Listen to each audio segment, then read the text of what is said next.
Cheers.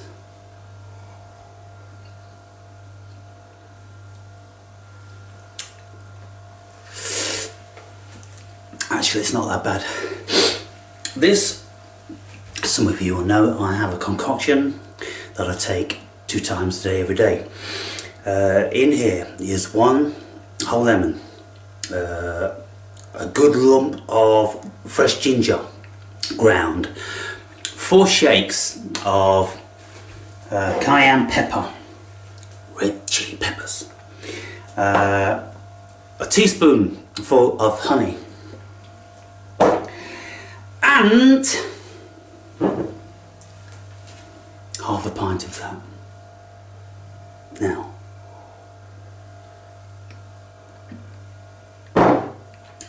what is that, you may ask? That is this. What is this? I've got videos about the preparation of polypore fungi. They are birch bracket fungi.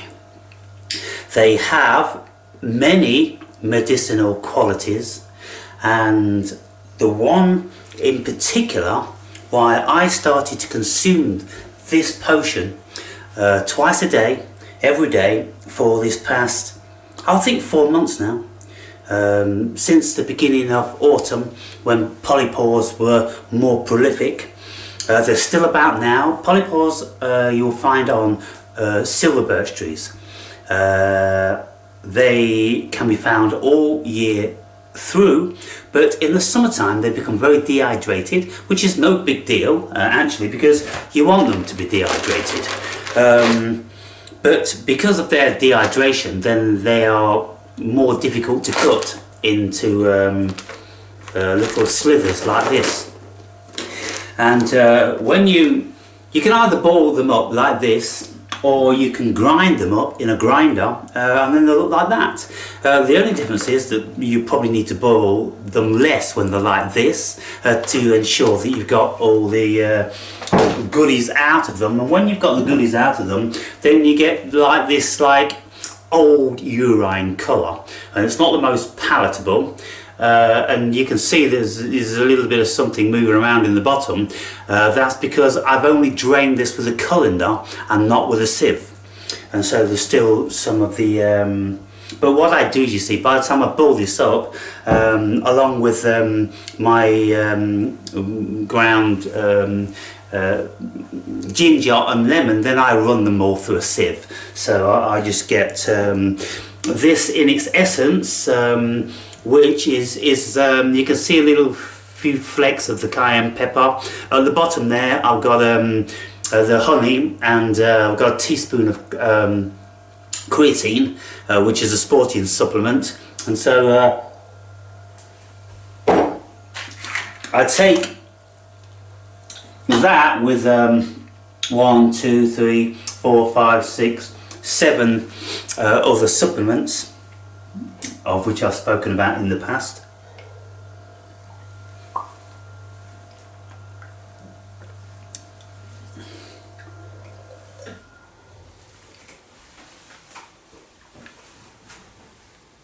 Now, of course, that's like ginger,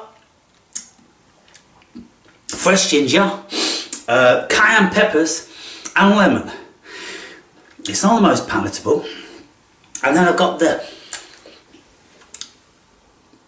powderiness of the creatine, a little bit of honey to make it just a little bit more palatable, but not too much. You only need so much honey from the vitamins a day, and you know this and that. So anyway, I've got videos, and the reason why I'm making these videos, people, is because I went through a period whereby I had edema, which is the swelling of the feet and calves, and it's even extended to above my knees at some stage. And I'm thinking, what on earth is all that about? I'm thinking, well, okay, I do a lot of walking, and I'm standing all day. In the summertime I'll cycle every day, in the wintertime I'll cycle 3 or 4 times a week.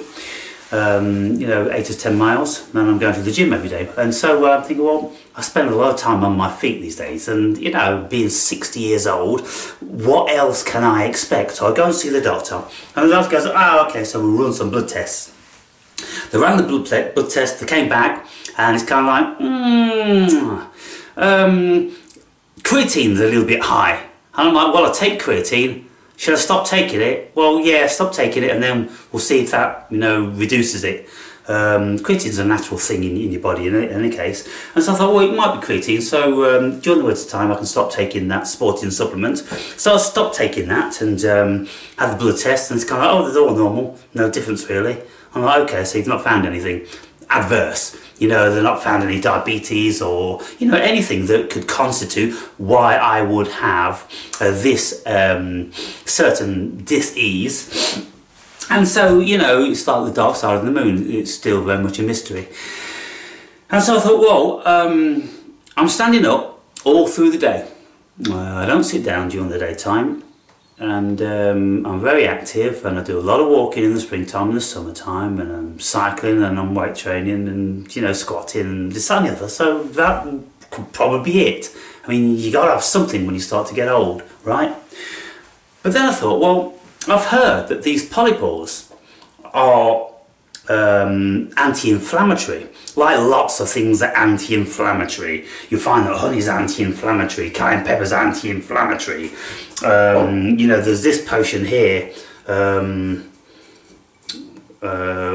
which has got anti-inflammatory and chilling properties to it. I forget what that's called, mugwort, or is it mugwort or something like that? Anyway, it's a wart anyway. Lots of things have anti-inflammatory. Then I take a quarter teaspoon of oh, what the hell are you? Turmeric, ladies and gentlemen. And so anyway, making sure that, you know, it's all going good, and it is going good, and I've got no other complaints. So I heard about the anti-inflammatory properties of the polypore, and so I looked on YouTube for the preparation, and so I now have done my own preparation, and I've added some additions to the preparation which nobody's talking about on YouTube. So these videos, you know, if I bother to list them appropriately and promote them, then, but I'm not, that's my bag, I don't care. I put them out into the universe does with my videos whatever it wants to do. I'm not responsible for promoting what I'm saying to every goddamn person on the planet, you know, with all the keywords and all the promotion and all the graphics and oh god. So I've done my bit, and what I discovered was that the edema, the swelling of the feet and ankles, has 98% gone. There is a residue there. The swelling got that bad that when you press a finger into the flesh above the calf bone, fibula, tibula, fibula. Tibula is the big one, fibula is the bottom one. Or is the fibula the bottom one, tibula the big one? When you press your finger onto the flesh above that calf bone, then it will leave an indentation, and that shows you how much inflammation you've got. And so I would press my finger and it'd go like this. Okay, I didn't go that far. Now it went about so like a quarter of an inch, and then the indentation stayed there, you know, for a while until it came down. I thought, I don't like that shit, so I'm going to do something about it. So you go and see your doctors and they haven't got a clue. What's new? Nothing's new there, people, nothing's new. So then I look for home remedies. And I'm thinking, well, I've never heard of anybody taking this for edema, but because it's got anti-inflammatory properties, well, 90% of disease comes about through inflammation. And so if we can reduce inflammation all through the body, then we're going to be on a winner. So I thought, well, I'll suck that and I'll see. And so I knew where to find these Birch Polypore. I've been finding them for years. And so I thought, well, you know, about that time I gathered a bunch of them up, and I'll get to it. So I found, you know, a whole bushel full, and some are ground and some are chopped and some are pulverized, and I froze in freezer bags. I've used all those up now, but I've just got one more jar on the back of the fridge and these two. But I think it was probably within like 2 months the inflammation was completely gone.